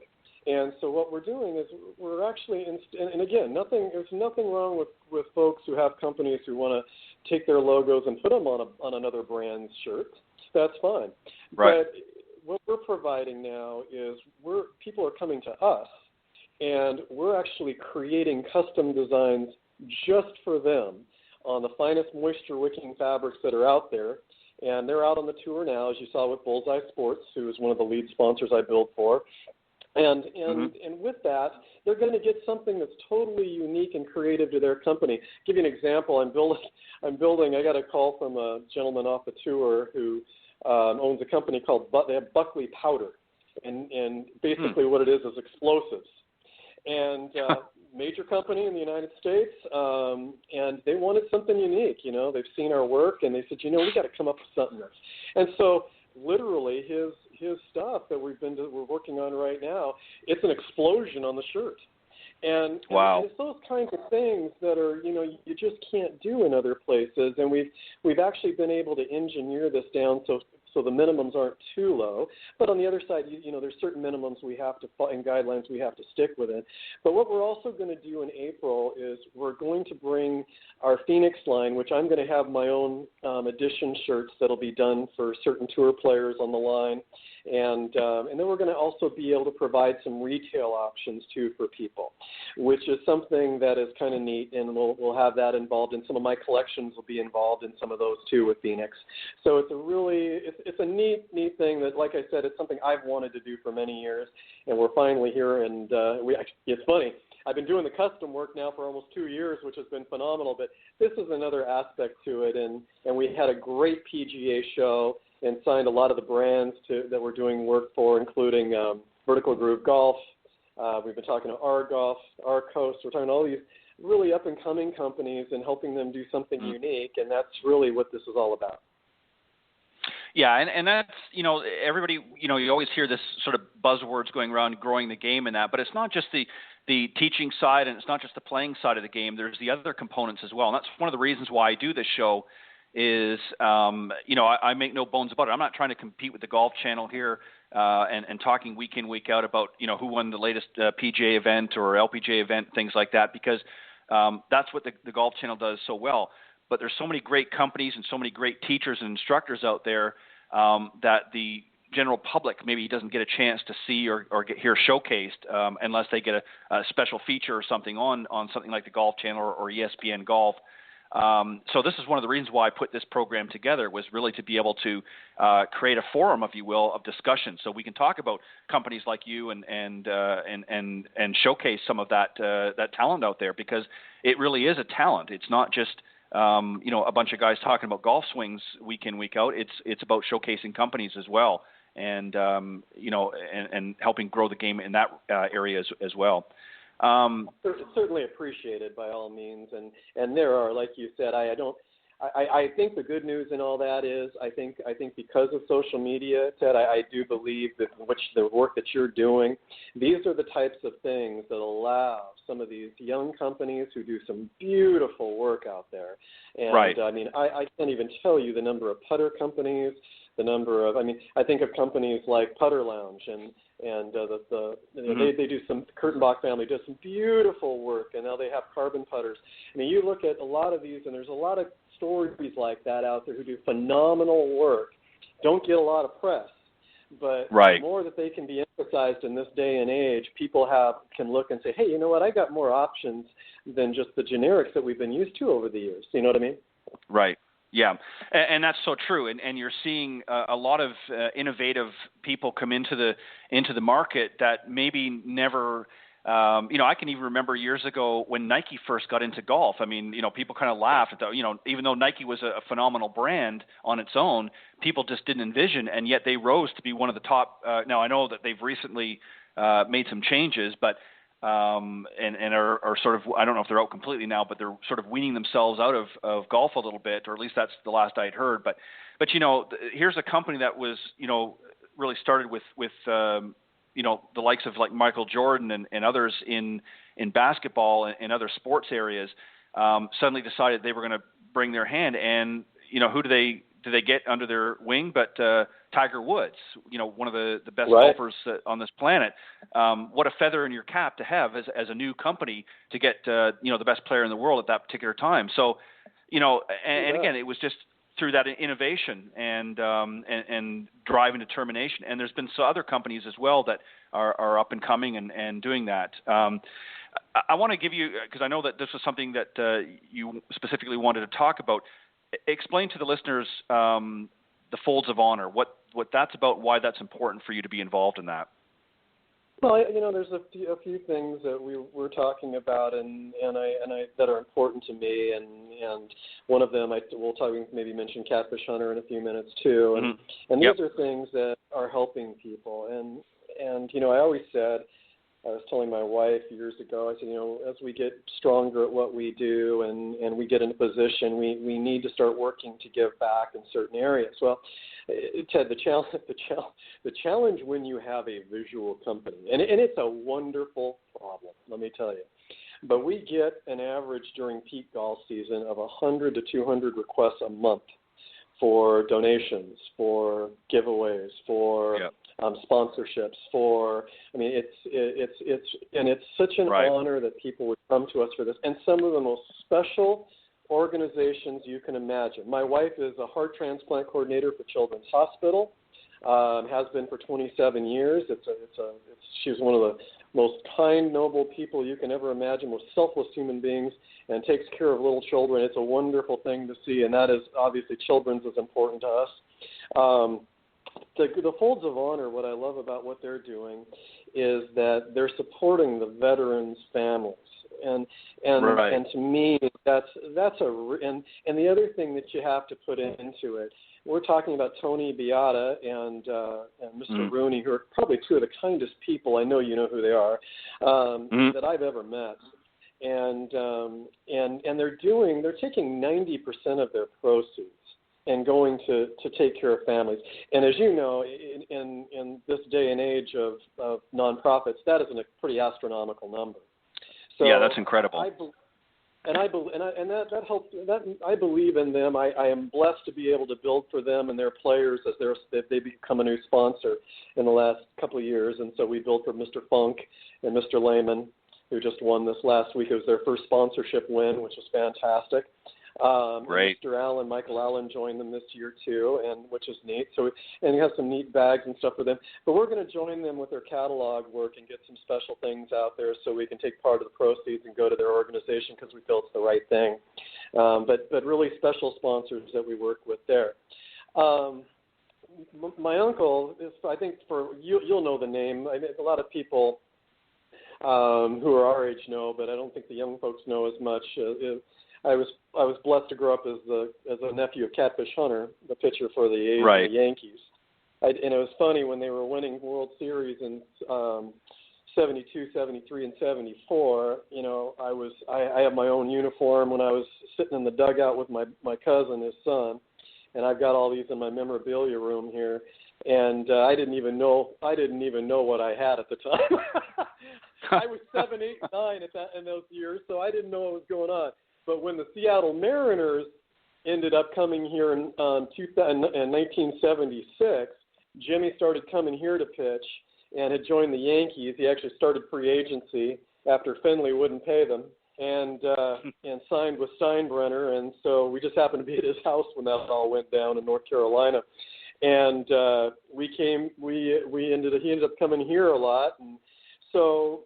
But he was a tremendous pitcher, one of the kindest people you can ever meet, a country boy that never not was a country boy.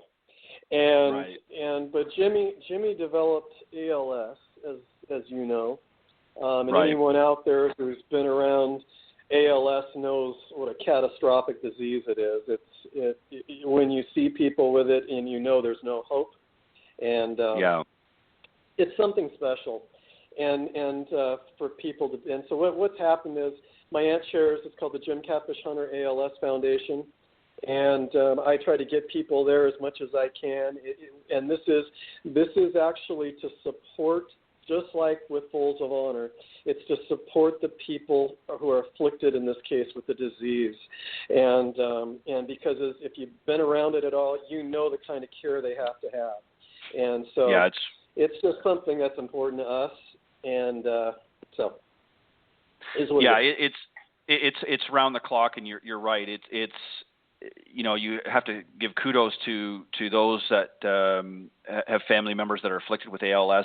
It's certainly one of the, not that any disease is good, but it's probably one of the worst out there because it affects so many areas of the body. But and kudos to you and your group for rising to that challenge, and also for the Folds of Honor. You're right. I think a lot of times, we want to give special recognition to many of the servicemen and women, but more often not, a lot of the families, and it's not through any one particular fault or not, but are forgotten a lot of times, that what they have to deal with afterwards, not just with the ones that have lost a service member, but the ones that maybe have had a wounded warrior come back and now have to really make some drastic changes to their lives in order to sort of accommodate some of the changes that have happened, and it's not an easy task. So it's great. I think you're right, Stephen. I think that it's important for an organization or company and a family unit to do something to give back to their communities. I think it speaks volumes of your organization. It's one thing to just write a check, and it's another thing to just say, well, we support this. But, you actually, become more involved in it, and you're taking it to sort of that next level, which means a lot to these individuals that you're helping. Any help obviously is appreciated, but when you go that extra mile to really do something and to sort of ante up your company as somebody or an entity that's going to help some of these different families and that are struggling with some of the challenges that they are, speaks volumes to the people that like yourself and those that work for you. So kudos to you guys for doing that. Well, I think it's kudos to the people who are doing this. I mean, with Tony Beata, if you met Tony, I haven't had the time to spend with Mr. Rooney, but it was interesting. My dad's college teammate, his name was Rod Yeager, Colonel Rod Yeager, and actually Rod came to Rod was a golfer. Rod was a colonel in the Air Force, played college golf with my dad in Missouri, ended up playing in 2 senior opens. When I built the company, he said, "Oh my gosh, I love what you're doing, Steve. I want to be a part of it. I want to do some things with you, this and that." Didn't have a ton of time, but always was good for advice and did help us in many areas. And then a few years ago, went over with me. We went to the PGA show together, and Rod had been through several stints of skin cancer, and he had been based in Hickam Air Force Base for years and years. That's where we used to go see him play golf and so forth, at the Hickam Air Force Base. And he was a heck of a player. I mean, he lived golf. He traveled all over. He had a travel company that he worked with, and they scooter him on all over the place and take groups for outings in Ireland and Scotland and all of that. And Rod was the one who actually told me about the Folds of Honor and said what a great group it was, and spoke of Mr. Rooney. And then not too long afterwards is when Tony Beata got in touch with me. And when I met Tony, it was just instantaneous. It was the right fit. And the hard part, as you know, with all these tests, is you hate to have to choose one and leave other great organizations, but you can't do it all. You just can't.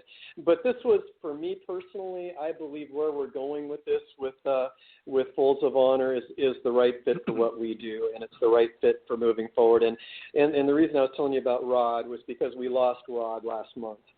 He had another bout of cancer, got it in his jaw. And and literally went through he had his jaw shut after surgery for about 3 months, and then just deteriorated, and we lost him. And so I've had some good friends, PGA good friends, who actually, the two guys who've gone with me to the PGA show, one came back, developed lung cancer, died 6 months later, and then we lost Rod. So it's, cancer, ALS, these are tough ones. I put a post in yesterday. I felt so bad for Jason Day, his mother going through lung cancer also. It's just, these are things that we have to pay attention to. Yeah, I actually just lost here just in the last weeks. I turned 53 March 16th, and the week before that I lost my oldest brother to cancer. Very, very sudden, very quick, very unexpected. Yeah, thank you. And it's just one of these things and he was, I believe, 68. So still plenty of life and healthy up to that point. And then all of a sudden it just something happened, and they took him into the hospital and found out that he had it in some major organs, but never had any issues before. But just one of these diseases that just sometimes can take hold, and there was no looking back. But you're right. It's difficult for companies. I mean, I get even with this show, I'm always glad to help, but I can't always accommodate everybody at their timing. I have to. I try to do what I can, but a lot of times I get requests to do this show, and sometimes I have to delay it, or sometimes I just can't for whatever reason meet that particular obligation. But I try to do my best. But it's a tough choice, and again, it's great that you're doing that, and reaching out in every way that you can for your communities. Let's talk about something that caught my eye. We sort of brushed on it in the opening comments. Obviously, as I said, you do a lot of work with doing some work with the PGA and LPGA, but also you had some sort of connection with the Rio Olympics in 2016. Tell us about that. Yeah, we actually were contacted from the host country originally, and Brazil, and Nico, their coach. What a wonderful man he is. We thoroughly enjoyed our time. It's so funny because as you get to know people, as you know, in this business. And for people who aren't very tied into this business, there are just wonderful people in the golf business. It is a pretty doggone tight-knit community. And and I feel like I could go down to Brazil tomorrow and I'd have a place to stay and place to play golf. And it's just the way people are, and that's what I've always loved about golf. It's what my dad, as a professional here in Seattle, always said about golf. And I think there's always been a beauty to the game about having that, learning the fundamentals of golf, learning the etiquette of golf. I think etiquette of golf is probably the biggest thing that could be helping our entire society, as you know. Right. But we got contacted by Brazil, and we began the process. And he said, I want something special for the Olympics. I want to put together some neat bags. And we started to put together bags. And then I said, you know what? We probably should look at doing some accessories. We started to put together all their head covers, and put together just a beautiful package for their team. And it was such an honor that first day when Adilson stood up on the first tee to tee off and open up the Olympics. I mean, that is special stuff. Gary Player, special moment. Rio Olympics, special moment. Those are things that you just can, and again, golf hadn't been there in over 100 years, and the Lord knows it's been due to bring golf back. I think it was wonderful for the game, and I'm sure when they come back to Japan, we'll have everybody there the next time. So it was a great honor. We also did builds for other countries too, including Colombia and Malaysia. And just some beautiful bags and something very unique that not everybody had seen, which was neat. The other one that I did want to mention too, if you don't mind, is Bullseye Sports. Yes. Bullseye Sports. This is one that I probably don't even have to tell a lot of your audience, because they probably are seeing it everywhere, all over Facebook if they're Facebook people, and over Instagram, because when I had about a year ago, a gentleman came to me who's become one of my good close friends, and his name is Jordan Hill. Jordan had made his money in coming up with an erosion control patent. He's based out of Florida, in erosion control in lake beds, and has done tremendously well. But he had something that he'd always wanted to do. He said, Steve, I love my bull, and I want to have, if nothing else, even as a hobby, I want to have a brand. I want a golf brand, and I want to build a golf brand. He goes, I want you to design it. And so we started to work together and started to develop, and I had relationships with a number of players and this and that I've known. One of my friends that I just love, who's just a great person, is Wes Short Jr. on the Champions Tour. And you will not find a nicer man. People have not. You want to go to a great tour and meet everybody, go to the Champions Tour sometime, because almost every one of those gentlemen will take the time to talk to you. And so I got connected. I thought, here's to Wes Short. I'd been building for Wes since he went on the Champions Tour, and I said, Wes, you're a Texas Longhorn.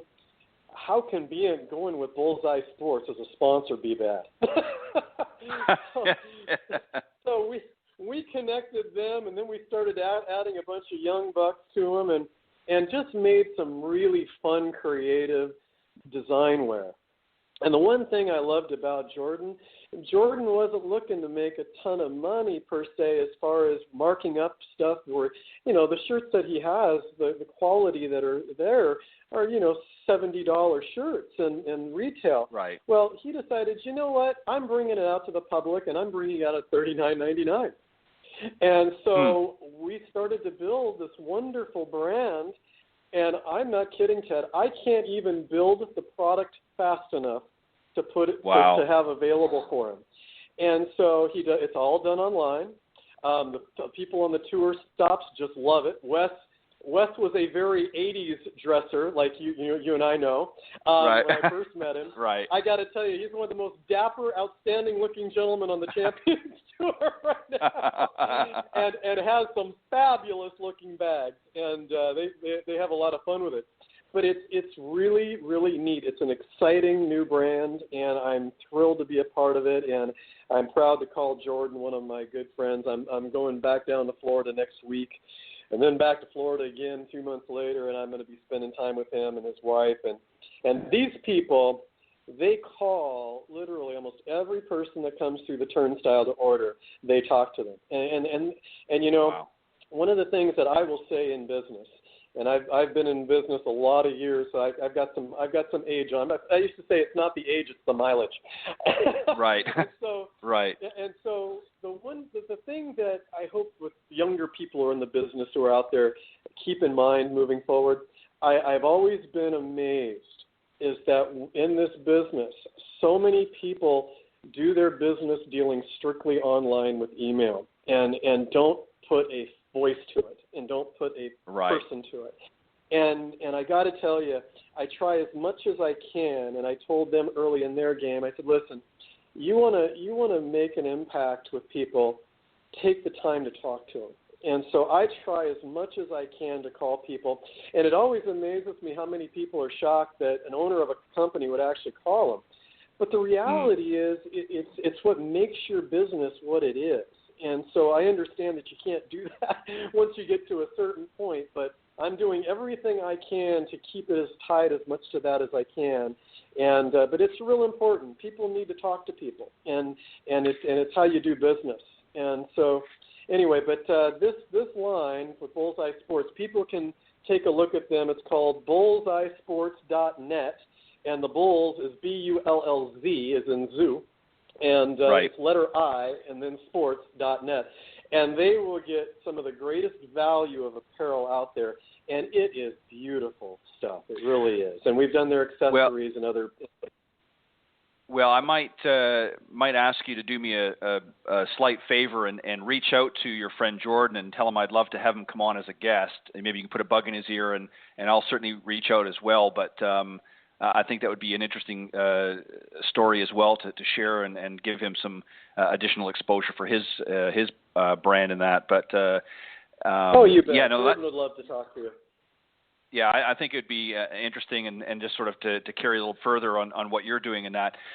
It's interesting that you mentioned that. You're exactly right. Really building a business is really based on building relationships. Everybody talks about sales and things like that, and sales is certainly, obviously, we have to have them to survive.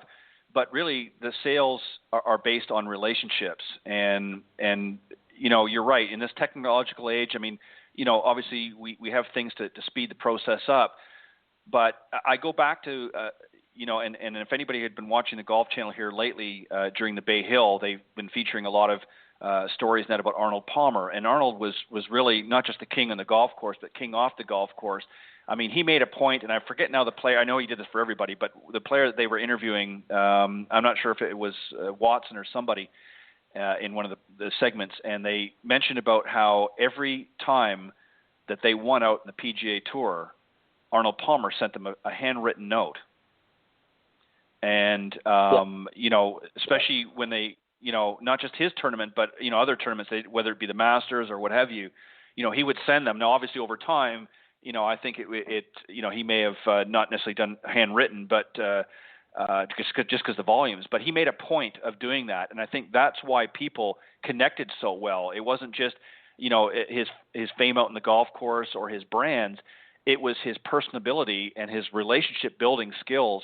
He was a master at it.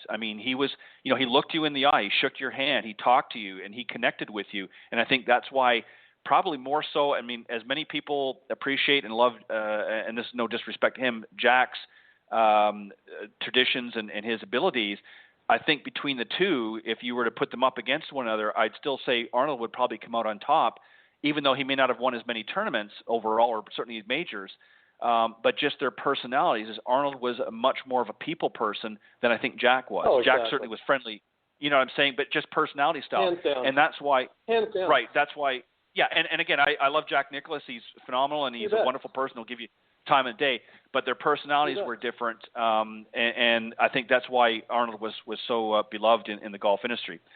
He's unique, and one of the things in talking about sales, I think so many people. We used to say, and I ran a sales organization for 20 years, and one of the things that I'm a true believer that I was taught early in my career is that so many people are so busy telling people what to think.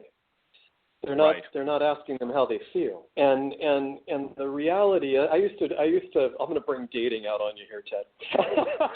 and so I used to tell folks that if you want to make a sale, for example, if you're going to go date, if you're going to go out on a date with somebody, I said I have a hard time believing that you're going to sit in front of your date and you're going to talk about how wonderful you are.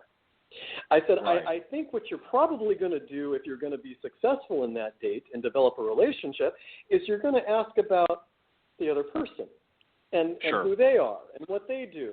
And quite honestly, it is the reason that sales, I think, unfortunately gets a bad name out there is because people don't understand the concept of how to sell, and that if you have a good product and if you do the right things and you take care of people, sales is a byproduct of what you do. It's just going to happen. And so you put in the right things every day and good things happen. And that's really what it's all about. But you need to be able to be personal. And that's really that generation. I know my father-in-law is that way. I give my wife credit. She does that too. She learned it from her dad. But they write letters. They literally, when they're happy about something, they'll write a letter. If something isn't right, they'll write a letter.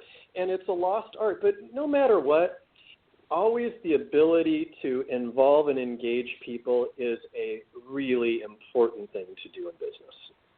Right. And I think that goes to, really what we've talked about here tonight and why the success of your organization has soared, and that's because of the relationship building that you have done and your father and others involved in the companies have been able to do. It's not just, the products are obviously great, but the products don't sell themselves entirely. People have to, stand behind those products. They have to be able to support that with good, a good support system, but they also have to make those connections. And once you start making those connections, the referrals just start coming in, and people say, well, hey, I spoke to Steve, or I worked with his group, and they were great to deal with. They really took the time to sit down with me and talk to me and listen, and were concerned about my issues and concerns that I might have, and so on and so forth. And it wasn't just, as though they were being treated as a number. So again, that speaks volumes about your organization. Stephen, unfortunately, I hate to say this, but we're actually out of time. But I've really enjoyed this conversation, and I've wanted to get you on the show for a while, and I'm glad that you reciprocated and reached out to me as well, and glad that we were able to connect here on the show. And I would love to have you come back on. Yeah, I would love to have you come back on again in the future and update us on some of the things happening as they unfold. But in the meantime, let the folks know, for those that are interested, for any of our corporate listeners, or even those some of those professionals out there that are tuning into the show, which I know there are plenty of you are, that maybe are interested in connecting with you and learning more about some of the great products that you have to offer. How can they go do that? And the other thing, thanks. The other, and by the way, thank you so much for having us on. We appreciate it. It's a lot of fun, and I had no doubt between you and I we'd have no problem filling an hour. I agree with that.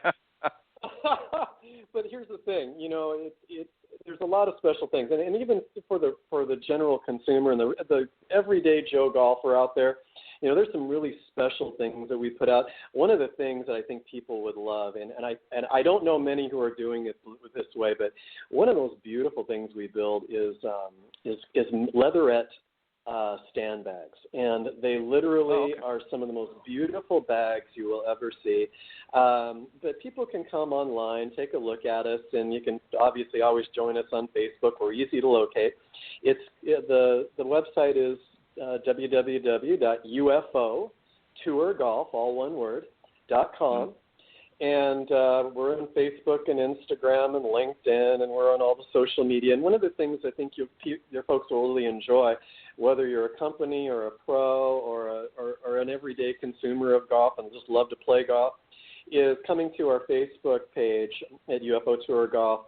You'll get to see all the projects. We probably post 2 to 3 or 4 a day, so people can see different things, whether it's tour pros, whether it's just a gentleman who just built one of the coolest bags you've ever seen, whatever. Right. But there's always something unique on there, and it gets people excited, and it's not just your everyday thing.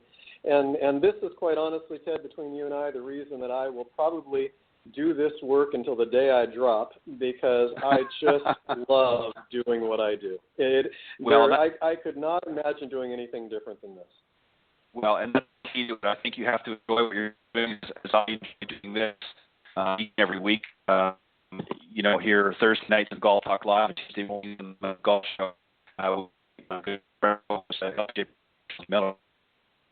some great guests like yourselves and many others. So, again, Steve, tonight on Golf Talk, it's been a pleasure, and giving you an opportunity for your company. And some contact information on the website as well, but go to www.ufotourgolf.com, and you can see all of the great different things that they're working on, and some very great golf bags and accessories as well. But Stephen, thank you very much for joining me tonight on Golf Talk Live. It's been a pleasure, and I look forward to having you join me again. Thanks again, Ted. Have a great night. You too. Bye. That was a very special guest, Stephen, the president of UFO Tour Golf. Great line of products and I also want to thank the Coach's Corner panel, Clint Wright, Chuck Evans, and John Dunnigan, Brian Dobbie, and rounding out the panel, Tom Stickney managed to join us towards the end. Thank you, guys, for doing a phenomenal job. Thank you to all the listeners around the world for this opportunity to do the show and the other show on Tuesday mornings. It's really because of all of you, all of the listeners worldwide, for faithfully tuning into Golf Talk Live each week that makes it a first-class show. And it's really also have a lot of pleasure and enjoyment having a number of highly talented coaches, teaching pros, authors, and entrepreneurs stop by. And again, it's through their efforts and their doings that have helped to make this a great show. A special thanks to some of the sponsors and supporters of the show. Jonathan Laird of South Coast Golf Guide. Go to southcoastgolfguide.com and get your hot little hands on a copy of Jonathan's a guy that has some great courses here in Southeast United States. You can just check out online on his website. Great information. For all of your continued support. Nikki and Tiffany Litherland, thanks for helping spread the word. And Mr. Bernie Pinder from OnticGolf.com. Thank you, Bernie, for all of your support. Mr. Sean Kelly of LinkedGolfers.com. And also Mr. Peter